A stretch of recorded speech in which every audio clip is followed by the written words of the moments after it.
মায়া বন বিহারিণী, মায়া বন বিহারিণী হরিণী। বিটিভিতে নতুন প্রোগ্রাম হচ্ছে না, নতুন কাজ রেকর্ডিং প্রায় নেই বললেই চলে। মানে এটা একটু যে বাজেটের যে বাজেট ছিল ইয়ারলির, বাজেট নিয়ে একটু সমস্যা আছে, বাজেট বেশি খরচ হয়ে গেছে। মানে অনেক ইনভেস্টমেন্ট লাগে একটা গান করতে গেল, শিল্পীরা দেখি অনেক লাখ লাখ টাকার মিউজিক ভিডিও, হ্যাঁ মিউজিক ভিডিও, এখন তো গান শুনছে না তো, হ্যাঁ এখন গান দেখতেও হচ্ছে।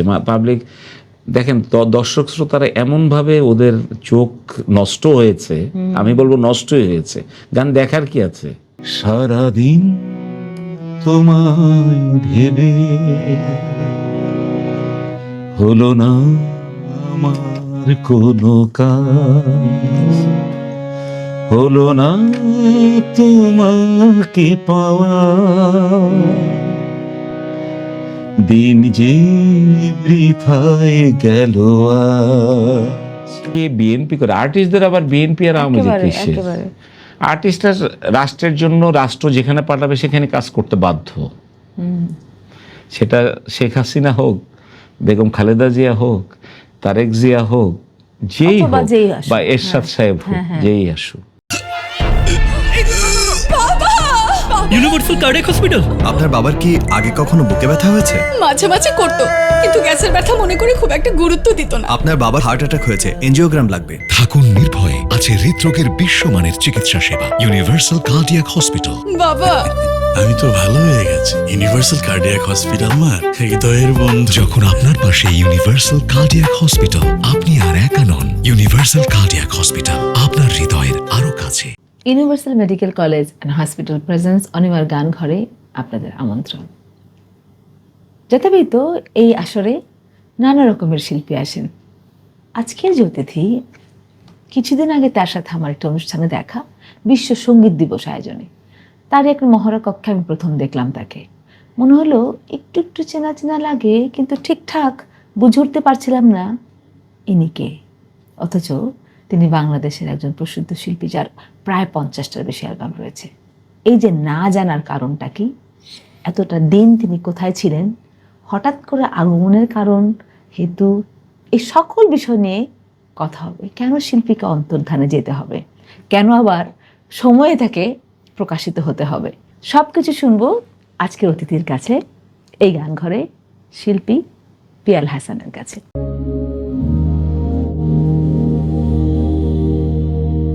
অনিমার গান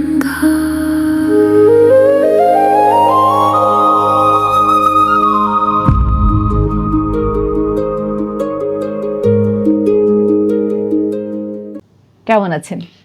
আছি, আপনি কেমন আছেন? খুবই ভালো আছি। ভূমিকাতেই যেমন শুনলেন, এই যে এতটা দিন কেন আমি আপনাকে খুঁজে পেলাম না? আপনি কি আমাকে চিনতেন, দেখেছেন? কেন আমি আপনাকে দেখি? আপনি তো আমার একজন প্রিয় শিল্পী রবীন্দ্রসঙ্গীতের। যে কয়জন প্রিয় শিল্পী আছে, তো অনিমা আমার কাছে আরেকজন প্রিয় শিল্পী। অনেক ধন্যবাদ। আচ্ছা, এবার বলেন এই যে কেন এতটা দিন আমরা পাইনি আপনাকে? আসলে এই আমাদের এই 15-16 বছরটা একটি মানে বিভীষিকাময় কেটেছে আমাদের জীবনে। কিছু শিল্পীর, আমি বলবো না সবাই, যারা আমরা বিএনপির কালচারাল উইং এর সাথে জড়িত সরাসরি, যেমন আমি আছি, বেবি আপা আছেন, তারপর আসিফ আছেন, রেজিয়া পারভিন আছেন। তা আমরা সব জায়গা থেকে মোটামুটি ডিটাচ ছিলাম। আপনারা নিজেরা ছিলেন, আপনাদের করে রাখা হয়েছিল? আমাদের তো বাংলাদেশ টেলিভিশন এবং রাষ্ট্রীয় প্রোগ্রাম যেগুলো, কালচারাল মিনিস্ট্রির যত প্রোগ্রাম, শিল্পকলা একাডেমি, ধরেন বাংলা একাডেমি, সব প্রোগ্রামে, এইসব প্রোগ্রামে তো আমাদের ডাকবে না। কিন্তু আসলে দেখেন, বিএনপি যখন 96-র পর থেকে যখন ক্ষমতায় ছিল, তখন কিন্তু এই জিনিসগুলো কিন্তু বিএনপির ভিতরে ছিল না। তুমি করে বলেন, আমরা একেবারে ইনফর্মাল, এটা একেবারে কোন রকমের, যাই হোক আস্তে আস্তে ঠিক হয়ে যাবে। তো তখন কিন্তু এই জিনিসগুলো কিন্তু ছিল না অ্যাকচুয়ালি। কে বিএনপি করে আর্টিস্টদের আবার বিএনপি আর আওয়ামী লীগ কিসের? আর্টিস্টরা রাষ্ট্রের জন্য, রাষ্ট্র যেখানে পাঠাবে সেখানে কাজ করতে বাধ্য। সেটা শেখ হাসিনা হোক, বেগম খালেদা জিয়া হোক, তারেক জিয়া হোক, যেই হোক, বা এরশাদ সাহেব হোক, যেই আসুক। এখানে শিল্পীরা তো গান গায়, কণ্ঠ শ্রমিক, এদের তো কোনো দোষ নেই। আমাদের কোনো দোষ আছে? আমরা কি গাড়ি পুড়বো, হরতাল করব, আপনি নাকি আমরা বোম বানাবো? আপনি কি সেই সময় বিএনপির হয়ে পথে নেমেছিলেন বা স্লোগানে বা সরাসরি রাজনীতিতে ছিলেন বলেই কি আপনাকে এভাবে? না, আমরা ওই কালচারাল উইং করি বিধায় কিন্তু আমাদের সাথে এরকম। হ্যাঁ। কালচারাল উইং করি বিএনপি না, আওয়ামী লীগেরও তো কালচারাল উইং আছে, যেমন সম্মিলিত সাংস্কৃতিক জোট, বঙ্গবন্ধু সাংস্কৃতিক জোট, অনেক আর্টিস্টরা কিন্তু আছে, যেগুলো আমি নাম এখন মেনশন করব না, অনেকেই আছে। তার জন্য কি তারা কি বিএনপি যখন ক্ষমতায় অনেক ছিল? সময় কি এরকম নয় পিয়াল ভাই যে পেটের দায়ে তাদেরকে এগুলো করতে হয়? শিল্পীদেরকে কি করতে হয়? পেটের দায়ে। যেমন ধরেন একজন শিল্পীকে তো তার তো গান লাগবে, না, অবশ্যই অনুষ্ঠান লাগবে। যেমন ধর আমার মতো শিল্পীদের কোনো দায় নাই, আমার একটা চাকরি আছে, আমার গান যদি নাও থাকে আমি জানি আমার মাস শেষে বেতন আসবে। কিন্তু অনেক শিল্পীদের আছে যারা শুধু গানটাই তাদের পারিশ্রমিকের একমাত্র পথ, ওটা দিয়ে তার সংসার যারা গান গেয়েই চলে, গান গেয়েই চলে। এখন তার খুব দুঃখজনক ব্যাপার, এই 15 বছর 5-6 মাস আওয়ামী লীগ গভর্নমেন্ট ক্ষমতায় ছিল, আওয়ামী লীগ এরা কি না খেয়ে থাকবে? যারা গান গেয়েই চলে, তাই না? তাদের সংসার আছে, বাল বাচ্চা আছে। তাহলে তাদেরকে কেন এই ট্যাগলাইনটা দেওয়া হয়? সে আওয়ামী লীগের, সে বিএনপির, সে হেন, সে এটা কেন? কিছু আর্টিস্ট করেছে, কিছু আর্টিস্টের দোষ নাই, যাদেরকে আমি আর্টিস্ট বলি না, যাদেরকে নাম বললে আপনি চিনবেনও না, যারা আমাদের বাজার টেনেছে, বাসায় যে বাজার দিয়ে আসছে, আমাদের অ্যাসিস্ট করেছে টেলিভিশনে, সেই শিল্পীর অবস্থা ওরাই শিল্পী পরিবর্তনে যে আমাদেরকে এইভাবে ওরা ব্লক করে দিয়েছে। আর কিছু ফিমেল আর্টিস্টও আছে, আমি মোটামুটি বাংলাদেশের নাম করা, সে এখন বাংলাদেশে নাই, এই মহিলাটাও কিছু কাজ করেছে, যদি আপনি চিনে থাকেন তাহলে বুঝে নেন, আমার মনে হয় চিনবেন। তার হাজবেন্ডও খুব ভালো একজন রাইটার বাংলাদেশের। আমরা নাম বলতে পারি সবাই, এখানে কোনো সমস্যা নাই, কারণ এই প্রোগ্রামগুলো কি খোলামেলা কথা বলে, যে কথাটা আপনার বলবার জায়গা নেই, আমাদের কিন্তু জায়গা লাগে। আমি দেখি কথা বলতে না পেরে আত্মহত্যা করে চলে যাচ্ছে। এটা অ্যাকচুয়ালি আপনার অনুষ্ঠানে খোলাখুলি যদি বলতে যেতে, তানভীরের অনুষ্ঠানে তো আমি আসতেছি, তখন আমি খোলাখুলি বলবো সবকিছু। আপনি এখানে শিল্পী হয়ে আসছেন, তানভীরের অনুষ্ঠান অন্য কিছু হয়ে আসবেন। শিল্পের মনের ক্ষেত, শিল্পীদের চাওয়া পাওয়া, যা কিছু আমরা অবক্ষয়, সবকিছু এখানে আলোচনা হয় সত্যি অর্থে।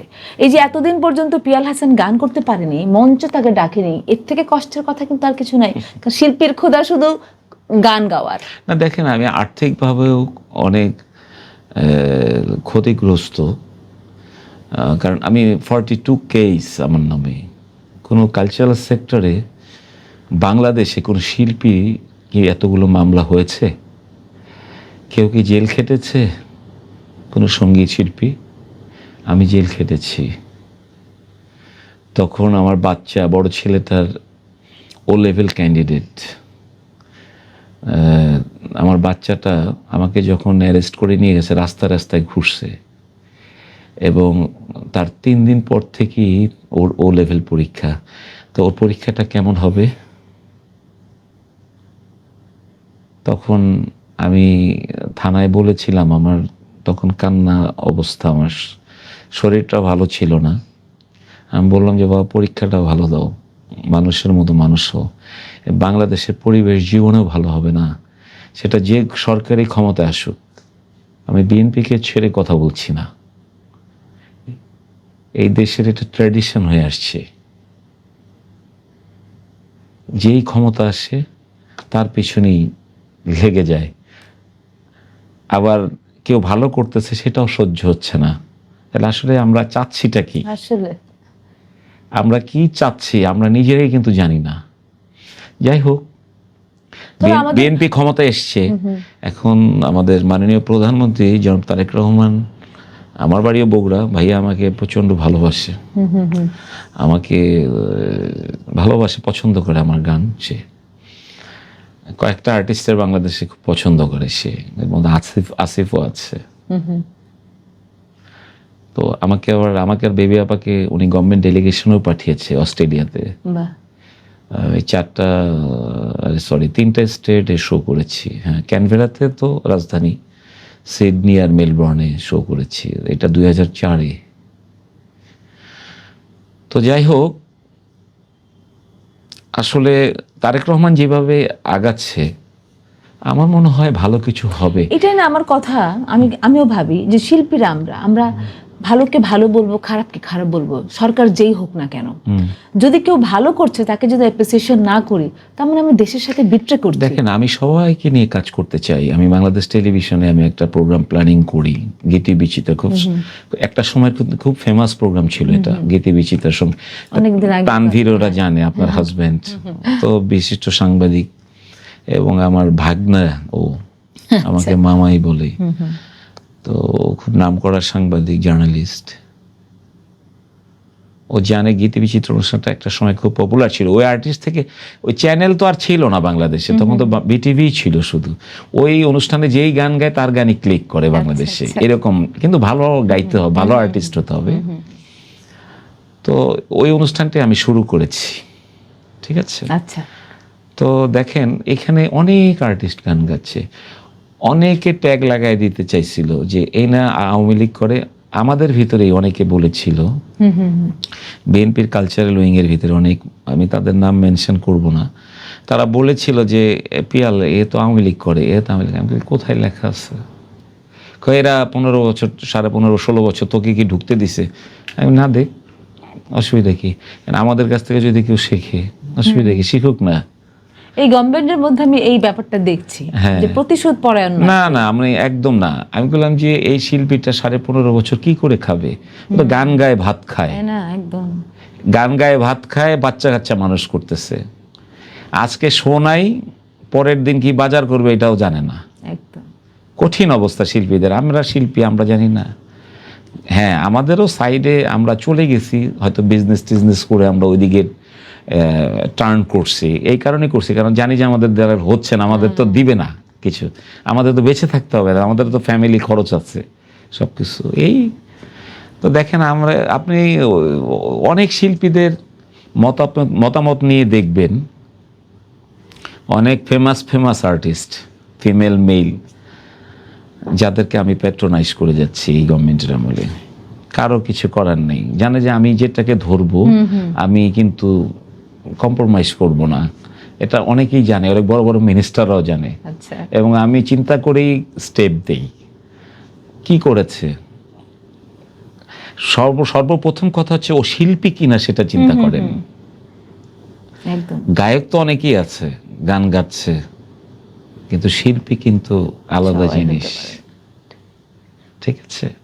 তো যাই হোক, আমি সবাইকে নিয়ে আছি, আপনাদের সবাইকে নিয়েই থাকতে চাই, এটাই আমার ইচ্ছা। খুব ভালো কথা। একটা গান শুনি পিয়াল ভাইয়ের। এই প্রথম আমাদের এই গান ঘরে হারমোনিয়াম ঢুকলো আপনার সুবাদে। না, হ্যাঁ, আমি জাস্ট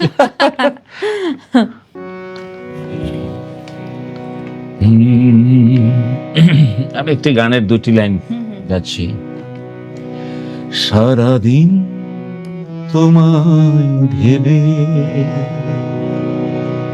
হলো না আমার কোনো কাজ, হলো না তোমাকে পাওয়া,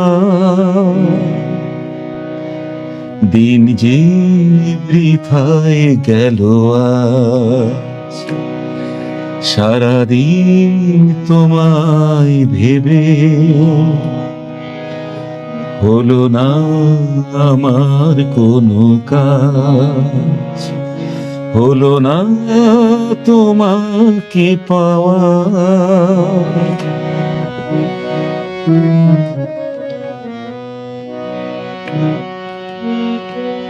সারাদিন গাছের ছায়া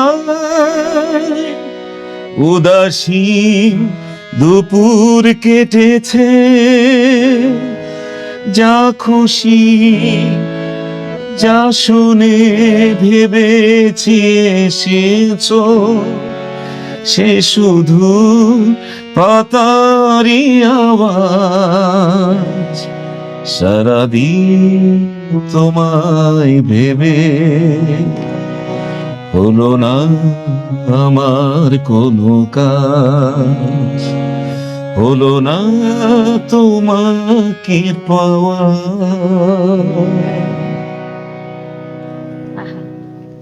অসাধারণ। রিয়াল ভাই, এটা সুবীর সেনের গান। আমি চেষ্টা করলাম, একটু ভুল হয়েছে। আমার সাথে খুবই Just সুন্দর। অনেকদিন পরে আমি মানে গানটা ওইভাবে উঠাইনি আর কি, জাস্ট একটু ভাল লাগলো গানটা। যে সেদিন গানটা বিশ্ব সঙ্গীত দিবসের অনুষ্ঠানে আপনার গান শুনে আমি মুগ্ধ হয়ে গেছিলাম। আমি তো গ্রিন রুম থেকে শুনছিলাম, পরে আমি দৌড়ে গেলাম কে গাইছে। পরে ওটা বোধহয় আপনার সিগনেচার সং না? না, ওটা বিশ্বদার গান, ওটা আচ্ছা। কুমার বিশ্বজিতের হ্যাঁ হ্যাঁ, আচ্ছা। গানটা আমার খুব ফেভারিট গান। একটা সময় তো বিশ্বদা, আমরা সবসময় দেশ বিদেশে প্রচুর শো করেছি। আচ্ছা আচ্ছা। বিশ্বদা বিশ্বদার আমি মিলে লন্ডনে বোধহয় 4টা না 5টা শো করেছি আমরা। আচ্ছা, আপনার প্রিয় গান, আপনার কণ্ঠের গান, এরকম যদি আমি 3টা গানের কথা বলি তাহলে আপনি কোন 3টাকে বেছে নেবেন? আমার অ্যালবামের গান কিছু গান আছে যেগুলা খুব ভালো ক্লিক করেছিল বাংলাদেশে। সাউন্ডটেকের অ্যালবাম ছিল, মানুষের মন শুধু বদলায়, তারপর আমি ভেঙে দেব তাজমহল। হ্যাঁ, এটা শুনি না।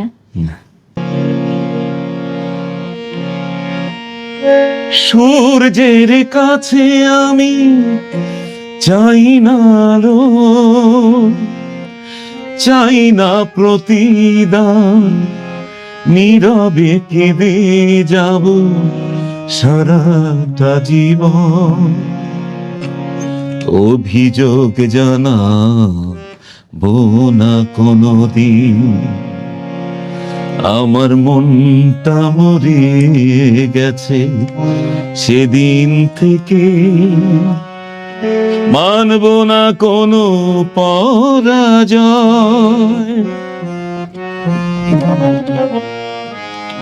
আজ আর নেই কোনো ভয়। আমার ভালোবাসা হারিয়ে গেছে, আজ আর নেই কোনো ভয়। আমি ভেঙে দেব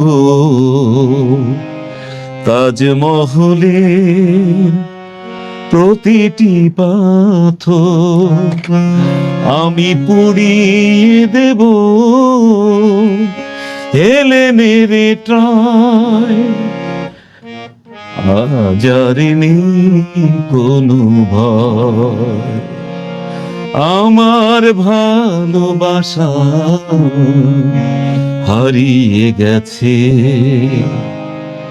আজ আর নেই কোনো ভয়। আহা, কি অসাধারণ, কি মায়া। বর্তমানের যে গানের বাজার, এটাকে আপনি কিভাবে দেখেন? গান তো অনেকই বের হচ্ছে, কিন্তু আসলে তো প্ল্যাটফর্ম নেই আমাদের কোনো। যেমন ক্যাসেট সিডির সময় যে প্ল্যাটফর্ম ছিল, একটা গান রিলিজ হওয়ার আগে কিন্তু হই হই রই রই শুরু হয়ে যেত মার্কেটিং এর দিক দিয়ে। আপনার বিভিন্ন ক্যাসেটের দোকানে অ্যাড, পত্রিকায় অ্যাড আসতো বড় বড়, আর আমরা ঢাকার বাইরে বিভিন্ন ডিস্ট্রিক্টে পাইকারি দোকানগুলোতে চলে যেতাম। তানভীরও অনেক জায়গায় কিন্তু গিয়েছে আমাদের সাথে, আমরা গিয়েছি একসাথে পাইকারি দোকানগুলোতে, যে ভাই আমাদের অ্যালবামটা একটু ভালো করে বাজাবেন। এমনকি আমার অ্যালবামের সময় কিন্তু গেছি দোকানে দোকানে দোকানে দোকানে যায় বলতে হয়।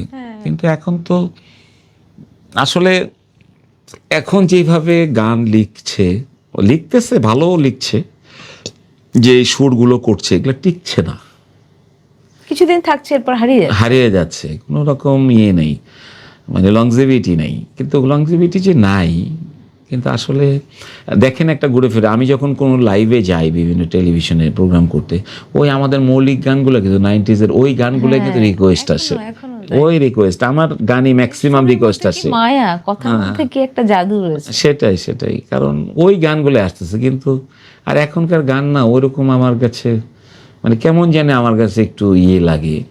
আর অ্যাকচুয়ালি কিন্তু এখন আমাদের গান যেগুলো ইউটিউবে আমরা রিলিজ করছি, সেগুলো কিন্তু আমাদের টিউনই, আমরা লেখাই নিচ্ছি গানের থিম দিয়ে, কিন্তু আমরাই সুর করি। কারোর কাছে যেতে আমার ভাল লাগছে না।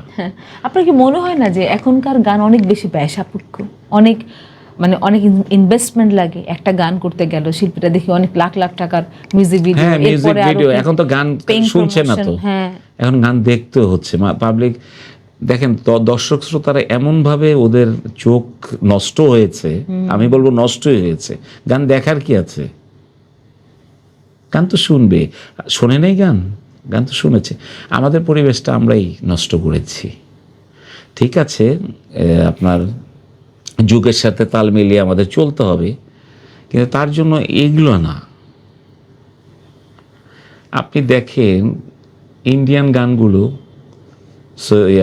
হেমন্ত মুখার্জি, মান্না দে, সুবীর সেন, সাগর সেন, যারাই করেছে, সতীনাথ মুখার্জি,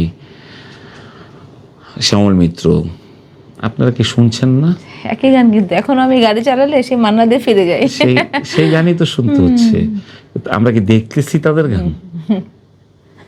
সেটাই। গান তো শোনার জিনিস, আত্মতৃপ্তির জন্য গান শুনতে হবে, সোজা কথা। কারণ যেহেতু আপনিও জগন্নাথ বিশ্ববিদ্যালয়ে মিউজিক ডিপার্টমেন্টে আছেন, তো আপনি তো এমনি এমনি তো এই চেয়ারে বসেননি, ঠিক না? আর এইসব চেয়ারে কিন্তু সবাই যেতে পারে না, সবার ভাগ্যে হয় না। যেমন মনে করেন ঢাকা ইউনিভার্সিটির কি ওর নাম, চেয়ারম্যান প্রিয়াঙ্কা গোপ, অনেক জানতা শিল্পী, অনেক জানি। আমার কাজিন আছে কোহিলি, আপনি নাম শুনেছেন? হ্যাঁ, আমার আপন কাজিন। তো এরা কিন্তু শিখে আসছে, একদম একদম, ঠিক আছে। তো আমাদের অনেক কিছু এখনো শেখার আছে। যারা যারা এখন মিউজিক করছে আমাদের ইন্ডাস্ট্রিতে, যারা সুর করছে, অনুশীলন করা উচিত, আরো শিখতে হবে। আরেকটি কথা বলে আমি বিরতিতে যাব। এই যে সিন্ডিকেট দেখি, ছোট ছোট গ্রুপিং শিল্পীদের মধ্যে, এই শিল্পীকে এগিয়ে দেওয়া যাচ্ছে না, বা সিনেমার গান হবে তাও 2-3 জনের মধ্যেই ঘুরপাক খাচ্ছে। এরকম সিন্ডিকেট কি আপনাদের সময় ছিল নাকি এটার এখন? এরকম সিন্ডিকেট ছিল না। দেখেন মিলু ভাই মারা যাওয়ার পরে, খালিদ হাসান মিলু ভাই মারা যাওয়ার পরে, মিলু ভাইকে বলল, হাবা হাসমতের একটা ছবি ছিল, ছবিটা ইনকমপ্লিট হয়ে গেল, মিলু ভাই মারা গেল, এখন মিলু ভাইয়ের মতো ভয়েস খুঁজতেছে। তখন কনক আপার আলমারে মিনু করলো আমাকে, একমাত্র পিয়াল ভাইয়ের ভয়েস অনেক শক্তি, ওনাকে ইমন শাহ মিউজিক ডিরেক্টর ছিল। তখন আমাকে ডাকতে আমরা গেলাম, যাওয়ার পরে আমি গাইলাম গানটা। আমার 20-25 মিনিট লেগেছে গানটা গাওয়ার জন্য। হাবা হাসমত আমাকে জড়ায় ধরছে, আমরা খুব টেনশনে ছিলাম। ওনার ছবি আর কি, ওনার নিজেই প্রডিউস করেছে। গাইলাম, যাওয়ার পরে যে পেমেন্ট করেছে, দেখেন আমরা কিন্তু তখন পেমেন্ট কম দেখে কিন্তু অনেক ইন্টারেস্ট ফিল করতাম অনেক ছবিতে গান গাই, যে পেমেন্ট অল্প দেয় একদম। আর এখন হলো টোটালি আপনি যেটা বললেন, এটা ইন্ডাস্ট্রিতে এই জিনিসটা কাজ করছে। আর এই জন্য তো ছবি চলেও না। ছবি চলে যে ইনভেস্টমেন্ট, সেই ইনভেস্টমেন্ট তো ওঠে না আসলে। যেসব মেয়েরা, যেসব ছেলেরা এই প্রজন্মের যারা সিন্ডিকেট করে রেখেছে, আপনি দেখেন গান কোথায় আছে। খালি একটা গান বোধহয় আমার কাছে একটু 90s ফ্লেভারে ভালো লেগেছে, কুনাল গাইছিল, ওই যে প্রিয়তমা। আচ্ছা আচ্ছা, ঠিক আছে। কুনালের গানটা যখন রিলিজ হয় তখন আমি কিন্তু ওকে টেলিফোন দিয়েছিলাম যে কুনাল কেমন আছো? ভাইয়া আপনি আমাকে ফোন দিয়েছেন? আমি বললাম হ্যাঁ। ফোন দিতে মানা কেন? কয় আমার হাত পা কাঁপতেছে, আপনি জানি কি বলেন। আমি কি না তোমার আর পিছনে তাকাতে হবে না। কয় কেন ভাইয়া? আমি বললাম যে তোমার প্রিয়তম গানটা হিট বোধ হয়। কয় ভাইয়া আপনি কোথায় আছেন? আমি গাড়ি নিয়ে আসতেছি, আপনাকে পায়ে সালাম করবো। আমি বললাম না, আমি আর এক সময় তুমি কফি খাওয়াইও আমাকে, করো।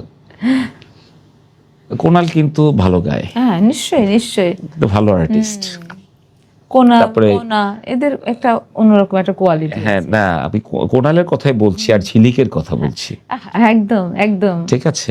আর এই দিক দিয়ে ওদের জুনিয়র শরণ মেয়েটা, এটা ভালো। শরণকে আপনি চেনেন কিনা? অবশ্যই, এদের সবাইকে চিনি। শরণ কিন্তু খুব গুড আর্টিস্ট। আপনি যাদের নামগুলো নিচ্ছেন সত্যিই তারা একবারে খুব ভালো আর্টিস্ট। আমি ওদের কথা বলবো না, আপনি কণা বলেছেন, ওরা ওদের জায়গায় পৌঁছে গেছে। তো ওই যে বললাম না যে গায়ক তো সবাই, শিল্পী তো সবাই না। ঠিক আছে, অনেক কথা শুনবো, একটা বিরতি নিয়ে আসি। জি শিওর। যাচ্ছি বিজ্ঞাপন বিরতিতে, আসছি এক্ষুনি।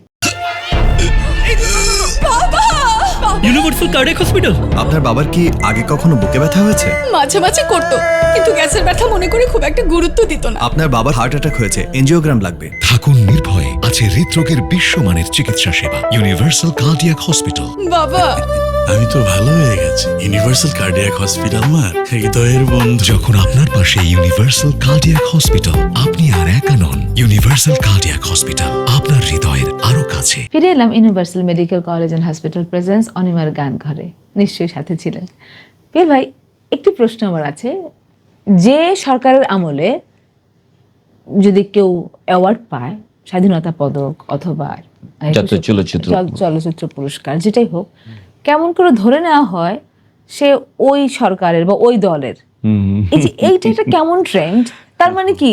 তার মানে তো গুণের কদর হচ্ছে না, না। ব্যাপারটা এরকম আসলে কি তাই? এর কি সত্যতা রয়েছে, নাকি এটা বাদকে বাদ কথা? আপনি দেখেছেন, আমি যে কথাটা বিরতি হয়ে গেল, কথাটা আমি শেষ করতে পারি না। যেমন ধরেন রবীন্দ্রসঙ্গীত আমি শুনলে আপনার গান শুনি, তারপরে শিমুদের গান শুনি, শিমুর গান শুনি আমি। শিমু আমার খুব ক্লোজ, তারপরেও ভালো গায়। আপনি খুব ভালো, আপনার গান শুনি আমি, আমার মিসেস সহ। হিমাদ্রির গান শুনি, হিমাদ্রি ভালো গায়। অনেক সিনিয়র আর্টিস্টেরই গান শুনি না কিন্তু আমি, ঠিক আছে, যাই হোক, সেটা আমার পার্সোনাল ব্যাপার।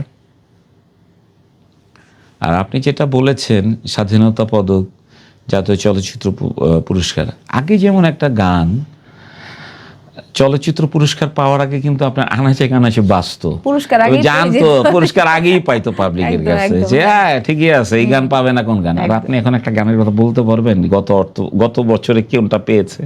কোন গানটা আপনি বলেন তো? খালি শুনি ও পাইছে, ও পাইছে। গানটা কি? আমরা তো গানটার খবরই জানি না। তার মানে এখানে কনস্পিরেসি হয় একদম। মাস্ট। যে গভর্নমেন্ট ক্ষমতা আছে সেই গভর্নমেন্টই চিন্তা করে যে ওই, আমার মনে হয় ওই মন্ত্রণালয়ের লোকজনও জড়িত আছে, ঠিক আছে, যে মন্ত্রণালয়ে এই জাতীয় চলচ্চিত্র পুরস্কার এবং এই স্বাধীনতা পুরস্কারগুলো মানে Ready বলতে যাচ্ছেন করে। এগুলো যোগাযোগ ছাড়া কিছু হচ্ছে না, সবই কানেকশন।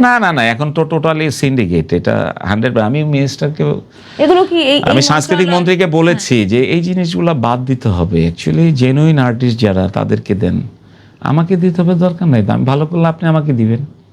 আর অনেক আর্টিস্ট আছে বাংলাদেশে, আপনি দেখেন, আপনি বিচার করেন, বিবেচনা করে তারপরে আপনি ইয়ে করেন আগান। এগুলা কি আমি বিএনপি করব, আমি আওয়ামী লীগ করবো, আপনি আমাকে পুরস্কার দিবেন? যে গানটার কথা আমি বলতেও পারবো না যে এই গানটার উপর আমি পুরস্কার পেয়েছি, এগুলা আমি বলেছি। এবং পার্শ্ববর্তী দেশে কি এগুলাই হয়? ওগুলা দেখেও তো আমাদের শেখা উচিত। দেশটা তো কালচারাল সেক্টরটাকে তো এই জন্যই ধ্বংস হয়ে গেছে, একদম ধ্বংস। কিচ্ছু করতে পারতেছে না আর্টিস্টরা, ভালো আর্টিস্টরা তো একদম পিছনে পড়ে গেছে। আমাদের তো চোখ, মানে আমি বলবো না আমি একজন ভালো আর্টিস্ট, কিন্তু ভালো আর্টিস্টরা তো চক্ষু লজ্জায় কিছু বলতে পারতেছে না, চুপচাপ থাকছে তারা, চুপচাপ থাকতেছে, কিছু করার নেই। তবে আমি যেটা দেখছি যে আমি নিজে শিক্ষক হিসেবে এই কথাটা বলছি, আমাদের বিগত যে কোনো রাজনৈতিক দলেরই হোক না কেন, যে বিষয়টা খামতে ছিল সেটা হচ্ছে সাধারণ শিল্পী যারা নাকি আসলে শিল্পী, তাদের সাথে কোনো কানেকশন তারা রাখতো না। মানে কথা বললেই কিন্তু 10 জনের সাথে কথা বলে 10টা মত বেরোয়, 10টা মতের প্রেক্ষিতে যদি একটা সিদ্ধান্ত গ্রহণ করা হয়, আমার মনে হয় সেটা সঠিক সিদ্ধান্ত হয়। কেমন যেন কোথায় যেন ওই টেবিলগুলো, কোনো একটা টেবিলে কথা হচ্ছে বা কিভাবে যেন কি হয়ে যেত। কিন্তু এই মিনিস্ট্রি দেখছি, যেমন আমরা বিশ্ববিদ্যালয়ের শিক্ষকদের নিয়ে তারা বসছে, বিভিন্ন অঙ্গনের শিল্পীদের নিয়ে তারা বসছে। এরকম নয় যে তারা সবাই বিএনপি করে, কেউ হয়তো বিএনপি করে না, কিন্তু বিভিন্ন অঙ্গনের শিল্পীদের নিয়ে তারা বসে। সমস্যাটা কোথায়? ওই যে সমস্যাটা যে খুঁজবার চেষ্টা করছে এবং সেটা সমাধানের পথ শিল্পীদের কাছ থেকে তারা জিজ্ঞেস করছে।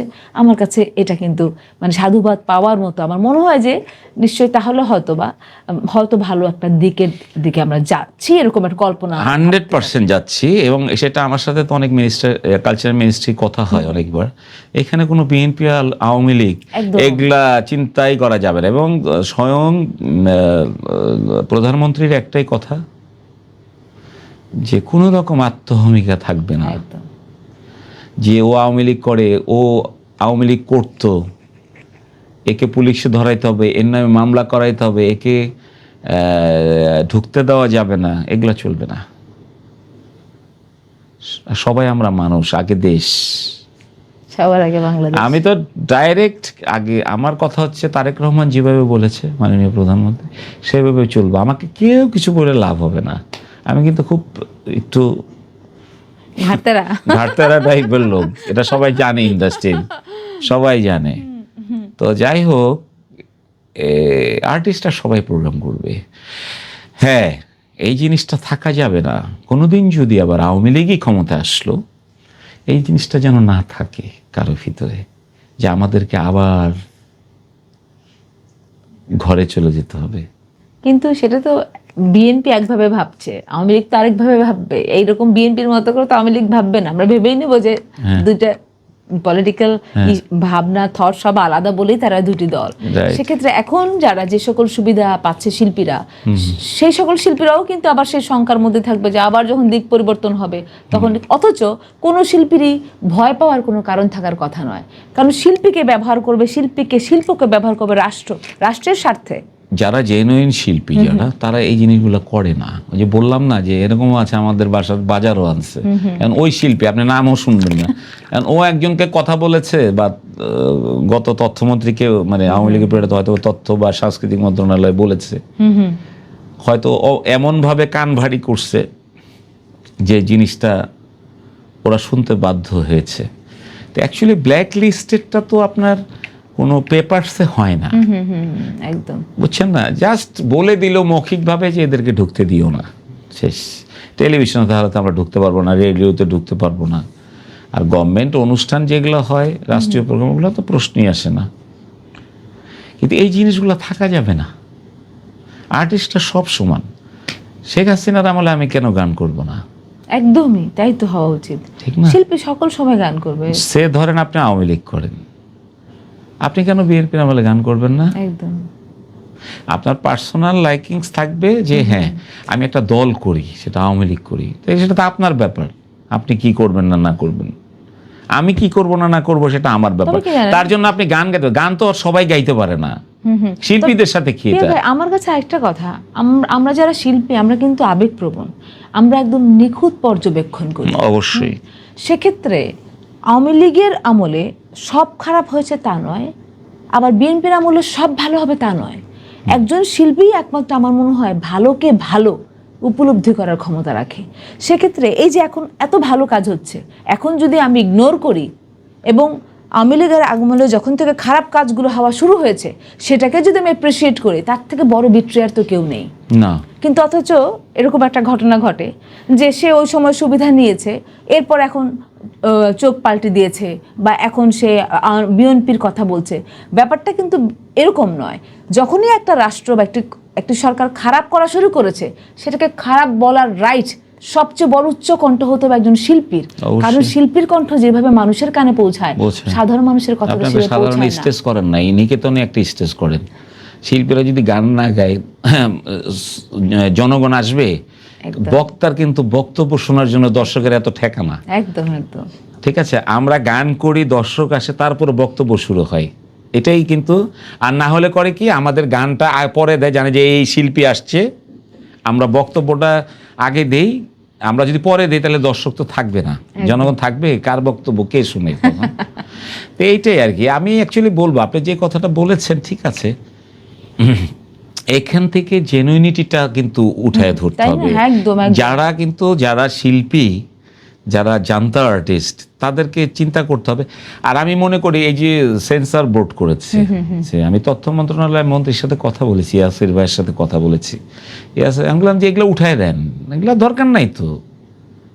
এখানে এমন এমন লোক আছে, ওরা আমাদের বিচার করবে। আমার ফিল্মের, আমি গান গাইছি, আমার বিচার করবে? ধরেন আমি বেসিক একটা গান করেছি ফিল্মে, আমি হয়তো আশা করে আছি হয়তো বা আমাকে অ্যাওয়ার্ডটা দিতে পারে, আমার গানটার বিচার করার মতো তো লোক নাই ওখানে। একদম একদম সেটাই। ওখানে যাকে বসায় রাখছেন, ওরা আমাদের দেখলে তো এমনি 70 রাত ফাঁকে থাকতো, আর সেন্সর বোর্ডের মেম্বার বানায় রাখছেন। হইলো কিসের? তাহলে তো ওই ধরনের ওই কালচার তো এটাই থেকে যাবে। দেখা যাবে এমন একটা গান, উদ্ভট একটা গান, জাতীয় চলচ্চিত্র পুরস্কার পাইছে, যে হাসির পাত্র খালি কিন্তু শিল্পী না, আপনি মিনিস্টারও, যেহেতু আপনার মন্ত্রণালয়। যেমন গত মিনিস্ট্রিতে, গত মন্ত্রণালয়ে আমাদের একজন সংস্কৃতিতে নৃত্যশিল্পী পুরস্কার পেল। এই যে হাস্যকন্যা, সবাই হাসাহাসি করছে। কেন? এত বড় বড় একটা শিল্পীকে একটা পুরস্কার দিলে এইসব কথাবার্তা উঠবে কেন? আগে কি এগুলো উঠছে? সেটাই কথা। সৈয়দ আব্দুল হাদী ধরেন একটা গানে জাতীয় চলচ্চিত্র পুরস্কার পাচ্ছে, বলার সাহস আছে কারো? একদম। হ্যাঁ, সুবীরদা ধরেন একটা পাইছে, কারো বলার সাহস ছিল? ওগুলা তো গান। একদম। একটা মিনিমাম একটা পিরিয়ড যাওয়ার পরে তাহলে বোঝা যায় যে তার স্থায়িত্ব কি। আর এখন কিছু কিছু পটকা পোলা মানে ছেলে মেয়েরা আছে, ওদের দেখলে যে বাংলাদেশের কালচারাল সেক্টর একমাত্র ওরাই চালাচ্ছে। আমরা যদি এখন, আমাদেরও তো এখন বয়সের দিকে আসছি, আমরা এখনো গান গাইলে কিছু না ওরা আমাদের কাছে। একদম একদম। সেদিন বললাম না, গ্রিন রুম থেকে আমি এসে দাঁড়াইছি, কে গানটা গাচ্ছে? তখন আমি দেখলাম আপনি গানটা কিন্তু সেটা বলা উচিত না, কিন্তু সেটাই তো। ওই দিনে যে আমি আর কোনাল আমরা এক জায়গায় ছিলাম, আমরা হাসাহাসি করলাম, পিয়াল ভাই কি করবেন। ওদিন আমার বাসা উত্তরা গেছিল, ও বেশ কিছুদিন হয়েছে। তা আমি রাস্তাতে হেঁটে আসতেছি, দেখি যে ওই যে চ্যানেল আয়ের আমিরুল ভাই আছে না, আমিরুল ভাই আমার সাথে খুব ভালো সম্পর্ক ছিল। অসুস্থ এখন তো মানে কিডনির সমস্যা না, কিডনি, চোখে দেখেন না, অনেক রেস্টে আছে, আসেন অফিসে কিন্তু মাঝে মাঝে আর কি। তো দক্ষিণখানে দেখা হয়েছে, আমার বাসা তো উত্তরা দক্ষিণখানে, আমাদের নিজেদের বাড়ি। তো কোনাল আমাকে পিছন থেকে ভাইয়া ভাইয়া করে ডাকতেছে, পিছনে তাকায় দেখি যে আমিরুল ভাই, কোনাল, ওরা সবাই, ওরা গেছিল যে অনন্যা রুমার বাসায়। আচ্ছা আচ্ছা আচ্ছা। অনন্যা রুমার বাসায়। যাই হোক, এই গানটা নিয়ে, এই যে আলোচনা, এগুলা নিয়ে আর কি বলবো, আসলে অনেক মার্জিত হতে হবে এখনকার ছেলে মেয়েদের, অনেক মার্জিত হতে হবে। মানে এরকম হচ্ছে যে একই হয়তো গ্রিন রুমে তাকে আপনাকে চিনছে না, সালাম দিচ্ছে না, মানে সেটা জানবার আগ্রহ প্রকাশ তারা নিজেরা ব্যস্ত। ওগুলা তো নাই ওদের ভিতরে। নতুন প্রজন্মের শিল্পীদের সাথে কাজ করার কোনো ইচ্ছা বা অভিজ্ঞতা আছে আপনার? নতুন প্রজন্মের গাচ্ছি, ওই যে যেমন আমার সাথে স্মরণের সাথেও 2টা গান হয়েছে, ডুয়েট গান রিলিজ হয়েছে। তারপরে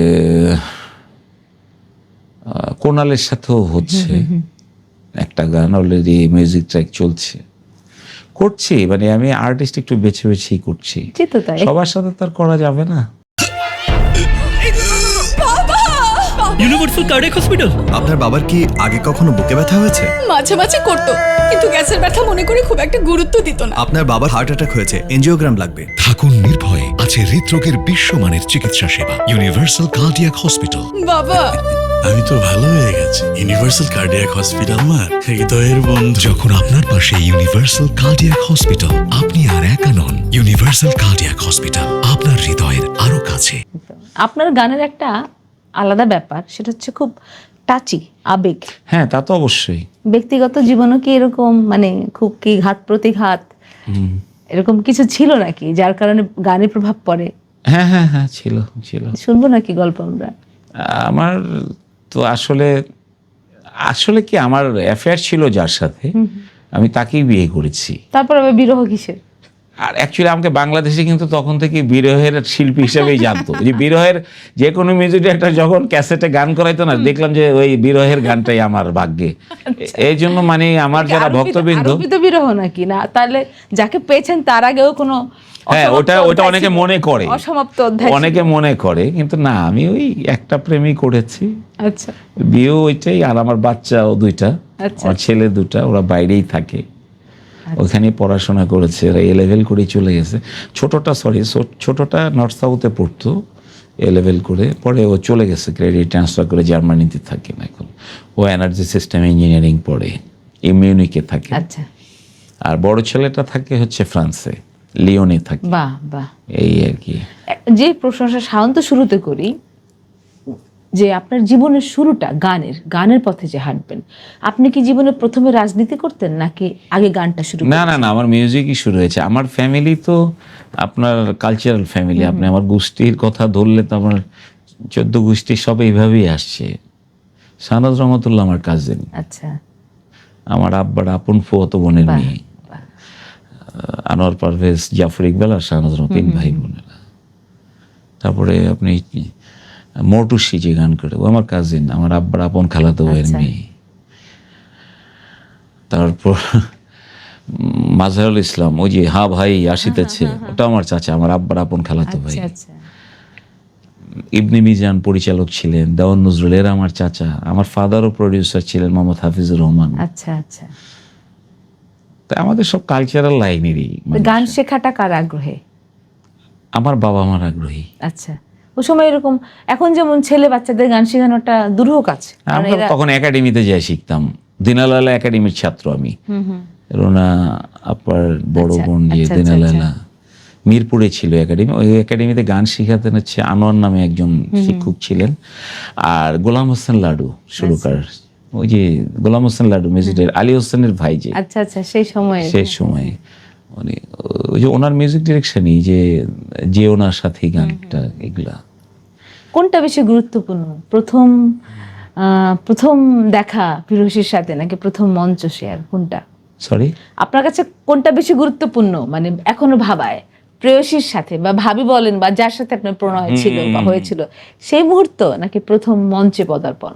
অ্যাকচুয়ালি তো আমি যখন মানে আমাদের যখন অ্যালবাম টালবাম খুব ভালো চলে বাংলাদেশে, অ্যাকচুয়ালি ও কিন্তু আমার ফ্যান ছিল। আচ্ছা আচ্ছা, ইডেন কলেজে মানে একটা সাথে রিলেটেড। রিলেটেড আমার ইডেনে একটা শোতে যাওয়ার পরে যে ভাইয়া আমি কিন্তু আপনার খুব ফ্যান এই মিক্সড অ্যালবামের, আমার এই গানটা কিন্তু খুব ভালো লাগে, আচ্ছা। আপনি স্টেজে আজকে এই গানটা করবেন, হয়তো গাইলাম। তো এইভাবেই আসলে অসংখ্য ফ্যান থাকার কথা আপনার, তাহলে একজনকেই মানে সেই ভাবির কি গুণ এখন ছিল? সবাইকে তো আর ভালো লাগবে। আমি একজনকেই ভালো ভাবির লাগবে। কি বিশেষ গুণ ছিল? ও একটু নরম স্বভাবের, তো অনেক নরম একটু। মানে আমি যা করব যত রাতেই যত রাতে যত জায়গায় যে একটু শব্দগুলো হ্যাঁ একটু যদি দেখে যে আমি একটু ভাব নিয়ে আছি, তখন একটু কথাবার্তা চিন্তা করেই বলে। কিন্তু এখনকার ওইরকম না, এখনকার মেয়েদের মতো না, মানে খুব ভালো। আমার ওয়াইফ আসলে ও খুব আমার সাথে, জানেন তো একটা শিল্পীর জীবন, একদম, অনেক কষ্ট সেটাই। করেছে আমার সাথে, যেটা ওর ঋণ আসলে শোধ করা যাবে না, কোনোদিন করতেও পারবো না। আর আমার জীবনে যা ছিল, আমার বাচ্চাদের পিছনেই আমাদের ইনভেস্টমেন্ট সবকিছু। যাই হোক, বাচ্চাদেরটা, বড় ছেলেটা অলরেডি মোটামুটি আল্লাহ সুস্থ রাখলে দাঁড়ায় গেছে, ওই দেশের গভর্নমেন্ট জব করে মেরিতে, মাশাআল্লাহ। মেরিতে জব করে। ছোটটা ও 100% স্কলারশিপে জার্মানিতে। বাহ, আমার 1 টাকাও খরচ হয় না, আমি পাঠাইছি পর্যন্তই আর কি। তো ও ডেকেন ড্রপ ইউনিভার্সিটিতে পড়ে এনার্জি সিস্টেম ইঞ্জিনিয়ারিংয়ে, ওরা বছরখানেক আছে এই যে গ্র্যাজুয়েশন। ছেলেদের এত কৃতিত্ব, এর পেছনে আপনার অবদান কতটুকু, ভাবির কতটুকু অবদান? ভাবি তো সবটাই সারাক্ষণই তো স্কুলে কলেজে সবসময় তো নিয়ে যাওয়া নিয়ে আসা, ও লেভেল শেষ করানো। আমি তো পেটের ধান্দা করবো নাকি ওদের পিছনে ছুটবো। আমি বলছি, ও আমার ওয়াইফও চাকরি করতেন, ও ইকোনমিক্স অনার্স মাস্টার্স করেছে, 7 ক্লাস 3rd হোল বাংলাদেশে আচ্ছা, আচ্ছা। স্ট্যান্ড করা। তো ও চাকরি করতো, বিআইটি টিচার ছিল বাংলাদেশ ইন্টারন্যাশনাল টিউটোরিয়ালে। হ্যাঁ, বুঝতে পেরেছি। তো যাই হোক, পরে চাকরি ছেড়ে দিল। আসলে ও বলে যে বাচ্চা কাচ্চা, আর তোমার ডাল ভাতই খাবো, তোমার ইনকাম দিয়ে বাচ্চা দুইটারে ভালোভাবে ইয়ে করো। তারপর আমি চিন্তা করলাম যে ঠিক আছে, কয় আমি যদি এখন চাকরিতে ছুটি যাই, তাহলে বাচ্চারা ট্র্যাক আউট হয়ে যাবে, একদম। তখন ও স্যাক্রিফাইস করবে। যে গানটির কথা ভাবি বলতো মঞ্চে শুনতে চাইতো, আমরা একটু শুনবো নাকি? শিওর। ভালোবেসে ভালোবাসা পাইনি যারা, আমি তাদেরই মতো কষ্টকে বুকে ধরে নীরবে চোখের জল, কষ্টকে বুকে ধরে নীরবে চোখের জল করেছিলাম আমি তাদেরই মতো, ভালোবেসে ভালোবাসা পাইনি যারা, আমি তাদেরই মতো।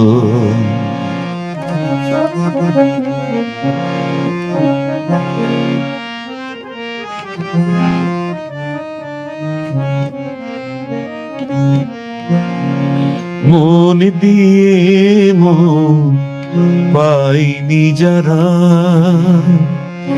জীবন যাদের শুধু দুঃখে ভরা, দুঃখে ভরা, আমার অজানা কথা হৃদয়ে জমানো ব্যথা, বলো পেয়েছে কজন আমি তাদেরই মতো, ভালোবেসে ভালোবাসা পাইনি যারা আমি তাদেরই মতো। এই যে বর্তমান ডিজিটাল প্ল্যাটফর্ম এবং এআই নির্ভর মিউজিক ইন্ডাস্ট্রি, এখানে কি নিজেকে বেমানান মনে হয়? আমাদের গান বাজনা কি মনে হয়, কি ভাবেন এখন এই যে এই শঙ্কার মধ্যে এআই গান গেয়ে দিচ্ছে? এআই দিয়ে তো হবে না কিছু, সবই তো এক টাইপ। আপনি যখন একটার পরে আরেকটা গান করতে যাবেন তখন তো সব একরকম মনে কিন্তু হবে। সাধারণ মানুষ তো সেটা বুঝছে না। সাধারণ মানুষ অবশ্যই বুঝবে এই জিনিসটা, অবশ্যই বুঝতে হবে। হ্যাঁ, আমরাও হয়তো মিউজিক ইউজ করতে পারি, যেহেতু এআই তো অ্যাকচুয়ালি আপনার বিজনেস করতে আসছে ওরা ওয়ার্ল্ড ওয়াইড, ঠিক না? আমরা মিউজিকের যে এফেক্টগুলা, যেমন বাঁশি, তারপরে আপনার গিটার, কিবোর্ডের স্যাক্সোফোন, এগুলা হয়তো আমরা ইউজ করতে পারি। এগুলাকে আমরা মাস্টারিংও ব্যবহার করতে পারবো। এগুলা কিন্তু ডলার দিয়ে নিতে হয় কিন্তু কিনে, ঠিক আছে? এগুলো হয়তো আমরা কিছু কিছু জায়গায় ইউজ করতে, কিন্তু হুবাহু যদি আপনি ইউজ করেন তাহলে কিন্তু এটা মানুষ ধরে ফেলে। এখনকার পাবলিক খুব চালাক, এখনকার ওই রকম প্রাণ আপনি পাবেন না, ঠিক আছে? ওই রকম প্রাণ কখনোই পাওয়া যাবে না। এআই যতই যেভাবে আপনি ইউজ করেন, হ্যাঁ, আপনি ওইভাবে মিউজিকের ইয়েগুলো ইউজ করে তারপরে আপনি আপনার মতো করে এগুলাকে ইয়ে করতে হবে, প্যাট্রোনাইজ করতে হবে মিউজিকগুলোকে, ওইভাবে ইয়ে করতে হবে। কিন্তু আপনি হুবাহু যদি কাজ করেন তাহলে তো ওগুলা লংজিভিটি ওই রকমই হবে। রাষ্ট্রের কাছে, দেশের কাছে পিয়াল হাসানের কি চাওয়া? আমার কথা হচ্ছে, আমার একটাই চাওয়া, আমরা সবাই মিলেমিশে কাজ করতে চাই। সাংস্কৃতিক অঙ্গন আরও ডেভেলপ করতে হবে, শিল্পীদেরকে স্বীকৃতি দিতে হবে, রিটায়ারমেন্টের ব্যবস্থা নিতে হবে। এই কথাগুলো কোথায় বলছেন? আমি অলরেডি কালচার মিনিস্ট্রিতে বলেছি, এবং কালচার মিনিস্টার সাহেব অলরেডি বলেছে যে শিল্পীদেরকে নিয়ে পিয়াল আমরা বসতে চাই। আমাকে অবশ্যই বসতে হবে না। আপনি কালচার, আপনি কার জন্য? আমাদের জন্যই তো। আমাদের নিয়ে না বসলে আপনি কি বুঝবেন? একদম না, তার বসা শুরু করেছে। আপনি বসা শুরু করেছে, কিন্তু ভালো করে বলবে। আমি আবার মন্ত্রীদের বলেছি যে আপনার বাসায় একটা নৈশ ভোজের ইয়ে করবেন, ব্যবস্থা করবেন। আমরা খাবো দাবো, গল্প করব, কথাবার্তা বলেও ইম্পর্টেন্ট কথা বলবো। এবং এর ভিতরে শিল্পীদের ভিতরে যাদেরকে আপনারা ইম্পর্টেন্ট মনে করবেন তাদের সাথে বসবেন, তাদের সাথে কথা বলবেন। শিল্পীরা তো আমরা অনেকেই থাকবো, তাদের সাথে কিসের পর কি করলে ভালো হয় আপনারা আমাদেরকে স্বীকৃতি দিতে হবে ডেফিনেটলি। প্রতি গভর্নমেন্ট দেখেন, যখন বিএনপি ক্ষমতায় ছিল 96-এর পরে, তখন কিন্তু সেলিমা আপা ছিল কালচারাল মিনিস্টার। আমি, এন্ড্রোদা, মনির খান, আমরা সবাই কিন্তু ওনার সাথে বসার চেষ্টা করেছি, বসেছি, কিন্তু আমরা কিন্তু ডেভেলপ করতে পারিনি। তারপরে ওই যে কি এটাকে বলে, গান নকল হয়ে যাচ্ছে, তখন ওই যে কি এটাকে বলে, সরি, কোম্পানির গান নকল হয়ে যাচ্ছে, যেমন কপিরাইটের, মানে কপিরাইটের আওতায় পড়ে এটা। ওই সে ধরেন সাউন্ডটেক থেকে আমার একটা সিডি বের হলো, ওই সিডিটা কিন্তু আবার মফস্বলে কিন্তু নকল হয়ে যাচ্ছে, ঠিক আছে? এরকম কিন্তু শিল্পীরা কিন্তু সব জায়গায় সাফারার, বুঝছেন? একদম। তো ওরা কিন্তু আরামসে বিজনেস করে নিয়ে যাচ্ছে। এখান থেকে যে ধরেন সাউন্ডটেকের মতো একটা কোম্পানি, সঙ্গীতার মতো একটা কোম্পানি, এরা যে লাখ লাখ টাকা একটা শিল্পীর পিছনে ইনভেস্ট করলো, কিন্তু নকল করে তো ওরা শেষ করে দিচ্ছে। একটা প্রশ্ন, আমি একটা রিসেন্টলি শুনলাম কথাটা, যেহেতু আপনি বিটিভির সাথে সংযুক্ত আছেন, বিটিভিতে নতুন প্রোগ্রাম হচ্ছে না, নতুন কাজ রেকর্ডিং প্রায় নেই বললেই চলে, মানে এটা একটু যে বাজেটের যে বাজেট ছিল ইয়ারলির, বাজেট নিয়ে একটু সমস্যা আছে, বাজেট বেশি খরচ হয়ে গেছে, বিভিন্ন প্রোগ্রাম করা হয়েছে, বেশি বেশি প্রোগ্রাম করছে, যেটা বৎসরে একটা টার্গেট থাকতে হয় স্টেশন হেডের। কিন্তু এই বেশি বেশি প্রোগ্রামগুলো করলো কারা? আমরাও বলতে পারবো না, হয়তো বাইরে নাটক করেছেন, ধারাবাহিক নাটক, মানে এই সরকার বা মাত্র 3 মাস হলো, কোনো 3-3.5 মাস হলো, ডকুমেন্টারি করেছে, তাই না? আর বছর তো 1 বছরের একটা চক্রবৃদ্ধি এরকমই চক্রায়মান চলে। দেখেন বাংলাদেশ টেলিভিশনের ব্যাপারটা এই মানে এরা যে কিভাবে হিসাব নিকাশ করে, কিভাবে চলছে, শিল্পী সম্মানী নিয়েও তো সমস্যা, আপনারা জানেন বোধহয়। তো আসলে এগুলা ঠিক হয়ে যাবে, এই সরকার ইনশাল্লাহ, আমাদের তথ্যমন্ত্রী না, জহিরুদ্দিন একটু স্বপন ভাই, বলতে ইয়াসির ভাই বাধ্য হচ্ছি আছে। যে শিল্পী সম্মান কিন্তু বেড়েছে, শিল্পকলা শিল্প সম্মানী বেড়েছে, রেডিও তো অলরেডি প্রজ্ঞাপন জারি হয়েছে, রেডিওটা তো বোধহয় এই বাজেটের জন্যই বসেছিলাম আমরা, এই জুলাইয়ের সেকেন্ড উইক থেকে মনে হয় মানে আমরা শিল্পীরা মনে হয় ভালো পেমেন্ট পাবো আচ্ছা, যাক। ইনশাল্লাহ। আর টেলিভিশনের পেমেন্টটা এখনো ওই যেটা ছিল গ্রেড অনুযায়ী ওইটাই আছে, কিন্তু আমি সেদিন কথা বলেছি তথ্য মন্ত্রণালয়ে, এটারও একটা প্রজ্ঞাপন জারি হবে ইনশাল্লাহ। রেডিওর মতো বাড়বে, রেডিও তো একদম 200 টাকা, এরকম 200-250 টাকা চেকের জন্য যেতে বলতো, মানে যেতেই লাগতো হতো 400 টাকা। হ্যাঁ, কিন্তু এই জন্য রেডিওটা বেড়েছে। তো যাই হোক, টিভিরও যদি কিছু বাড়ে, শিল্পীরা বাঁচবে। আর শিল্পীরা এইভাবে একটা কালচারাল সেক্টর চলতে পারে না, বাংলাদেশের কালচারাল সেক্টর যেভাবে দেখেন, কিশোর কুমার, শ্রদ্ধা কিশোর কুমারের ক্যাসেটের রয়্যালিটি কিন্তু তার সন্তানরা এখনো পাচ্ছে, লক্ষ লক্ষ টাকা পাচ্ছে। আমাদের দেশে কি কোনো রয়্যালিটি সিস্টেম আছে? কিছুই নেই। কেউ আসলে তলিয়ে আপনি গভীরভাবে কিছু প্রচুর ভাবছে না। রবীন্দ্রসঙ্গীত গেয়েছেন, ঠিক আছে না, কোম্পানিতে গিয়েছেন, বিভিন্ন চ্যানেলে গিয়েছেন, কিন্তু আপনি কিন্তু রয়্যালিটি সিস্টেম নাই। আপনি গান গেয়েছেন, আপনি একটা ইনভেলপ দিয়ে দিছে, আপনি কিন্তু টাকার জন্য বার্গেনিংও করছেন না একদম। কারোর সাথে। আপনি হয়তো দেখা গেল যে গাড়িতে এসে প্যাকেটটা খুললেন, অথচ ওই পেমেন্টটা কিন্তু আপনার জন্য না, কিছু করার নেই। ডেভেলপ কিন্তু কালচার সেক্টরের সাথে ওই চ্যানেলগুলো কিন্তু ওগুলোকেও ডেভেলপ হতে হবে, চ্যানেলগুলোকেও ডেভেলপ হতে হবে, মেন্টালিটি ডেভেলপ হতে হবে, তাহলে গভর্নমেন্ট কিন্তু কিছু করতে পারবে না, খুব কঠিন হতে হবে। স্পন্সর কোম্পানি যেগুলো আছে এদেরকে সুন্দরভাবে আগে আসতে হবে শিল্পীদেরকে। এদেশের স্পন্সর কোম্পানিগুলো দেখেন কত দুঃখজনক একটা ব্যাপার, শুধু নাটকের দিকে ঝোঁক একদম বেশি। একদম। কেন?